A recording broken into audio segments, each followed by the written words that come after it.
শুভেচ্ছা জানাচ্ছি Nasirullah psychotherapy unit, Dhaka বিশ্ববিদ্যালয় ক্লিনিক্যাল সাইকোলজি বিভাগ এবং শিখতে চাই পক্ষ থেকে আজকে আমাদের এই বিষয়ে উপস্থাপনে। 1 মিনিটের জন্য ভাবুন, বিকল্প চিন্তা করুন, আত্মহত্যা নয়, জীবনের গানকে বেছে নিন। আমি কামাল চৌধুরী, শিক্ষক, ক্লিনিক্যাল সাইকোলজি বিভাগ। আজকে আমি আপনাদের সাথে বলবো আত্মহত্যা বিষয়ে কিছু কথা, আর কিভাবে কেন মানুষ আত্মহত্যা করে, কিভাবে আত্মহত্যা প্রতিরোধ করা সম্ভব।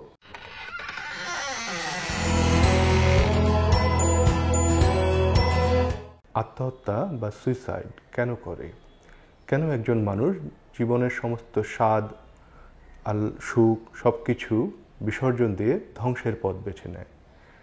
এর পেছনে অনেক কারণ থাকতে পারে।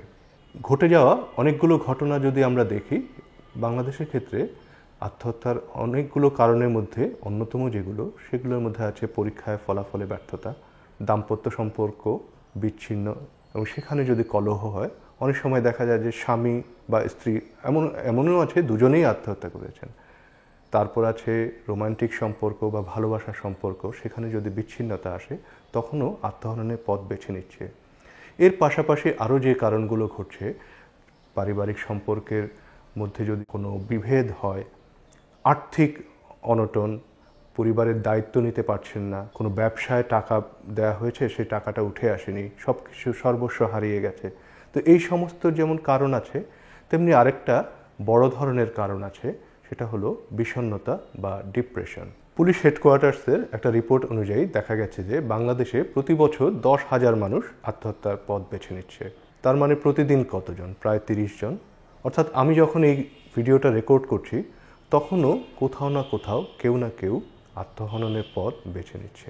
যারা সুইসাইড করছে, ওই গবেষণাতেই দেখা গেছে যে কম বয়সী, যাদেরকে আমরা টিনেজার বলছি, তাদের মধ্যেই সুইসাইড বা আত্মহত্যার প্রবণতাটা বেশি অন্য বয়সীদের তুলনায়। কেন টিনেজাররা আত্মহননের পথ বেছে নিচ্ছে? বাংলাদেশের ক্ষেত্রে দেখা যায় যে পরীক্ষার যখন ফলাফল হয়, বড় পাবলিক পরীক্ষাগুলো, তখন অনেক বেশি আত্মহত্যার ঘটনাগুলো পত্রিকার নিউজে আসছে। আরেকটা যে কারণে দেখা যায় আত্মহত্যা হচ্ছে, তা হচ্ছে ভালোবাসার সম্পর্কে বিচ্ছিন্নতা বা বিশ্বাসঘাতকতার শিকার যদি সে হয়, সে তখন মনে করছে যে এভাবে বেঁচে থাকার মানে কি, আত্মহত্যা করা এটাই সলিউশন। আমি শুরু করেছিলাম বলে বিকল্প ভাবুন, 1 মিনিটের জন্য চিন্তা করুন, মৃত্যু নয় জীবনই হতে পারে আপনার সলিউশন। আত্মহত্যার প্রতিরোধ নিয়ে বলতে হলে আসলে অনেক কথাই বলা যাবে, আমি শুধু কয়েকটি বিষয়ে আলোকপাত করব। প্রথমে আসবে পরীক্ষায় ব্যর্থ হলে কেন ছাত্রীরা আত্মহত্যার পথ বেছে নিচ্ছে। আসলে এর পেছনে অনেকগুলো কারণ আছে। সেখানে অভিভাবকদের মাত্রাতিরিক্ত প্রত্যাশা একটা কাজ করে। ফলাফলে ব্যর্থ হওয়ার পরে 4 দিক থেকে যে কটু বাক্য, তিক্ততার যে অভিজ্ঞতা হয়, সেটা আরেকটা বিষয় হিসেবে কাজ করে। এই সব মিলিয়েই কিন্তু ওই ছাত্র বা ছাত্রীর মনে জেগে ওঠে যে এভাবে বেঁচে থাকার মানে কি। তাহলে কি করা যেতে পারে?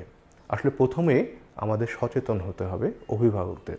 তাদেরকে মাথায় রাখতে হবে তাদের সন্তান পরীক্ষায় খারাপ রেজাল্ট করেছে, এতে কিন্তু জীবনে শেষ হয়ে যায়নি, তার সামনে কিন্তু আরও সুযোগ আছে।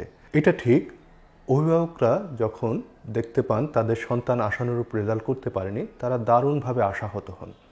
তাদের সমস্ত দুঃখ, কষ্ট এবং এই চারপাশের অন্যদের যে কথাবার্তা, সেটা থেকে যে বিরক্তি, রাগ চাপিয়ে দেন তারা সন্তানের উপর। এবং সন্তান অনেক সময় সেটা নিতে পারেন না, এবং সেও যে একটা তীব্র কষ্ট, তীব্র অপমানের মধ্যে আছে, একসময় সে কিন্তু বেছে নিতে পারে আত্মহত্যার পথ। এবং তাই ঘটছে, আমরা যখন দেখছি রেজাল্টের পর অনেক অনেক ছাত্র ছাত্রী আত্মহত্যা করছে। আমি বলবো অভিভাবকদেরকে, আপনারা একটু ভাবুন, হতে পারে আপনার অনেক কষ্টে আছেন, ওই মুহূর্তে আপনাদের কষ্ট অনেক, কিন্তু আপনার সন্তান সেও কিন্তু কষ্টে আছে। তাকে দায়ী করে, তাকে সব কিছুর দায়িত্ব মাথায় চাপিয়ে দিয়ে সে যে বোঝাটা নিতে পারবে না, সেটা দিয়ে একটা পরিণতি কি ভালো হচ্ছে? সে কিন্তু বেছে নিতে পারে আত্মহত্যার পর। একটু ধৈর্য ধরে তাকে একটু ভালোবাসা দিয়ে, একটু সমর্থন দিয়ে আবার জাগিয়ে তুলতে হবে। তার সামনে কিন্তু আরও দিন আছে, এটাই কিন্তু শেষ নয়, সে সামনে এগিয়ে যেতে পারবে। দরকার শুধু আপনার পক্ষ থেকে একটু সহযোগিতা, একটু ভালোবাসা। আর এবার বলছি সেই ছাত্রছাত্রীদের জন্য সবার জন্য। যারাই পরীক্ষা দিচ্ছ তোমরা, হ্যাঁ হতে পারে তোমার রেজাল্ট হয়তো আশানুরূপ হয়নি, তুমি অনেক কথা শুনছো, অভিভাবকরা অনেক খারাপ কিছু বলছে, তোমার পাশের বাসার বন্ধু বান্ধব আত্মীয় স্বজন অনেক কিছু বলছে। তোমার মনে হতেই পারে যে এত কথা কেন আমি শুনবো, এত বোঝা কেন আমি বইব, আত্মহত্যার কথা মনে উকি আসতেই পারে। কিন্তু তাই বলে কি জীবনটাকে শেষ করে দেওয়া কি ঠিক হবে? জীবনটাকে এখানেই শেষ? একটা পরীক্ষায় কি জীবনকে সংজ্ঞায়িত করা যাবে? সামনে কিন্তু আরও অনেক দিন আছে। আমি দৌড়াবো, দৌড়াতে দৌড়াতে পড়ে যাব, সেখানে কি আমি থেমে যাব?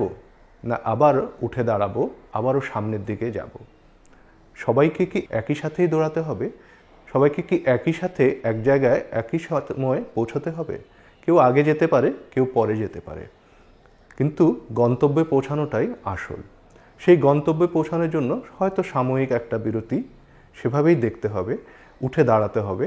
হ্যাঁ, অনেকে অনেক কিছু বলবে, সেটাকে খুব বেশি মাথায় না নিয়ে একটু সময় নিজের জন্য দেওয়া, একটু মনে করা যে আমাকে উঠে দাঁড়াতে হবে, এটাই শেষ নয়, এর সামনেও আরও জীবন আছে, আত্মহত্যা নয়, আমি জীবনের পথ বেছে নেব। আশা করি আপনাদের ভালো লেগেছে। হয়তো মনে অনেক প্রশ্ন এসেছে, আমরা আগামীতে আরও ভিডিও নিয়ে আসব আপনাদের এই সব প্রশ্নের জবাব দেওয়ার জন্য। তার আগ পর্যন্ত আমাদের সাথেই থাকুন। শিখতে চাই এবং নাসিরুল্লাহ সাইকোথেরাপি ইউনিটের পক্ষ থেকে এই আয়োজনে লাইক দিন, কমেন্ট করুন আর শেয়ার করুন, ছড়িয়ে দিন আমাদের এই মেসেজগুলো সবার কাছে।